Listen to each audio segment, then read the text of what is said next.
रोहित की घटना के 4 दिन बाद शांति रेजिडेंसी एक बार फिर चर्चा में थी। लेकिन आगे बढ़ने से पहले अगर आपने शांति रेजिडेंसी पार्ट 1 नहीं देखा है तो पहले उसे जरूर देखिए, वरना ये पार्ट आपको पूरी तरह समझ नहीं आएगा। लोग कह रहे थे वो होटल बंद कर दो, वहां कुछ है।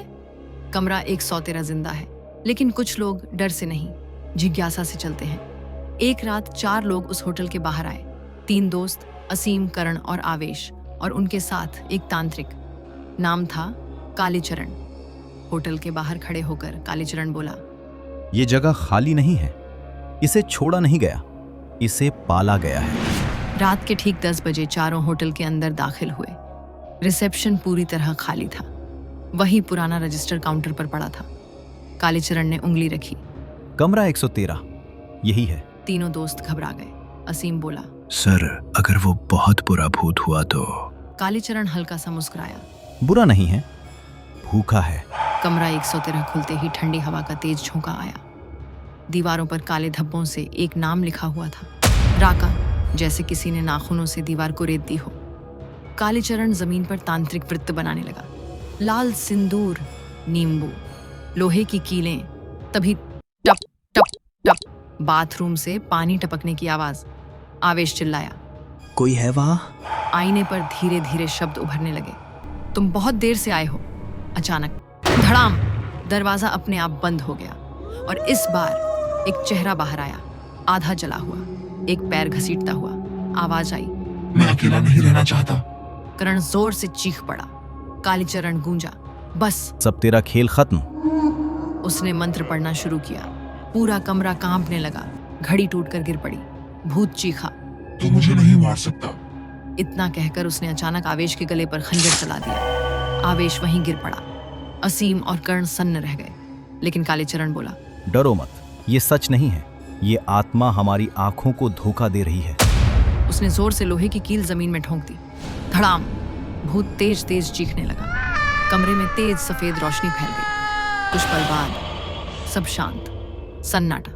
तभी आवेश उठ खड़ा हुआ। उसका गला पूरी तरह ठीक था।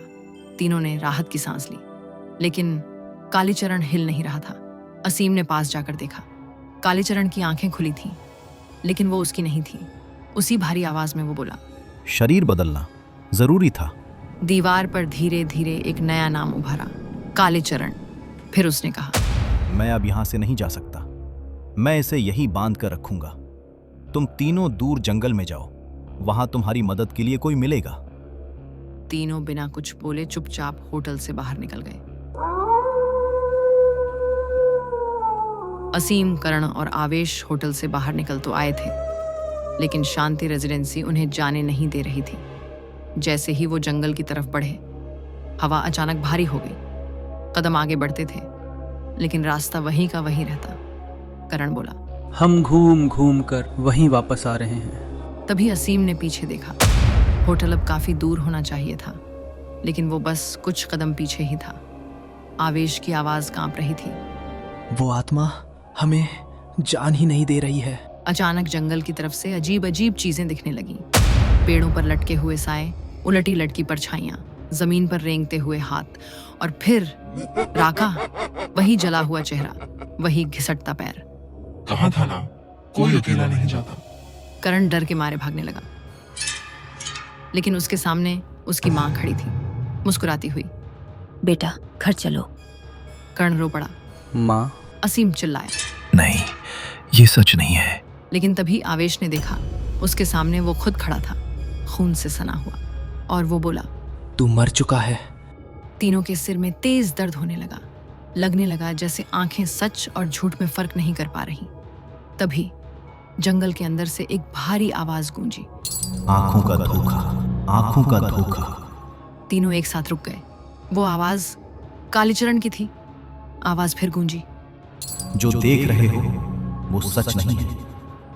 असीम ने अपनी आंखें जोर से बंद की। ये सब झूठ है। करण और आवेश ने भी आंखें बंद कर ली। चारों तरफ चीखें तेज हो गईं। राका चिल्लाया, आंखें खोलो। लेकिन तीनों मंत्र की तरह दोहराने लगे, आंखों का धोखा, आंखों का धोखा। अचानक सब कुछ शांत। जब आंखें खुली जंगल सामने था, सच का जंगल। होटल गायब था, परछाइयां गायब थीं, लेकिन पेड़ के नीचे एक पत्थर पर लोहे की कील गड़ी थी और उसके पास सिंदूर से लिखा था, ये सिर्फ शुरुआत है। आवेश ने कांपती आवाज में पूछा, कालीचरण जिंदा है या नहीं? जंगल की गहराई से आखिरी बार वो आवाज आई। जब तक कमरा 113 है, मैं हूं। हवा तेज हो गई।